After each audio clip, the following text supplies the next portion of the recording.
আসসালামু আলাইকুম। ওয়ালাইকুম সালাম। জামাই জামাই আমরা নিচে দিছে পাইলাম না আইলাম সাদে পিছে জামাই ঈদের দিন কেউ কারো কেউ বাড়ি যায় না, এই কারণে ঈদের 2 দিন পরে আইছি তোমরা দুজনের দাওয়াত দিতে। কত হইলে জামাই দুপুরে আমরা বাদ যাইবা, বাল বাচ্চা লইয়া দুলে ডাল ভাত খাইবা। সম্ভব না।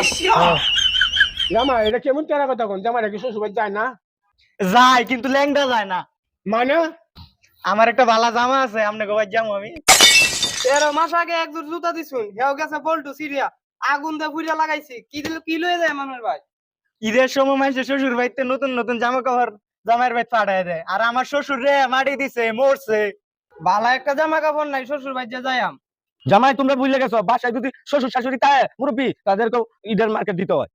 জামাই তোমরা যে শ্বশুর শাশুড়ি জামা দাও ঈদের মধ্যে কিনে আপনারা যে কইতাছেন মুরব্বী, আপনারা ক্যাসেরের মুরব্বীটা। মেয়েটা হইছে এই সময়, আমার বড় মেয়েটা হইছে।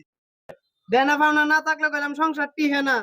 জামাই তোমরা তো নিম্ন হারামি করতেছো, দেনা পাওনা নাই মানে তোমার শ্বশুরি যেদিন ডাল ভাত বানাই দিন তোমরা দেয় না। থু, তোর ডাল ভর্তা, যে ডাল ভর্তা দেন এই ডাল ভর্তা আমরা বাড়ির কুত্তাও খায় না। তোমার মতন জামাই থু। তোর মতন শ্বশুর আমি থু, যা। এই জান কই রাস্তা হইছে এইটা, হেন্ডে জানি।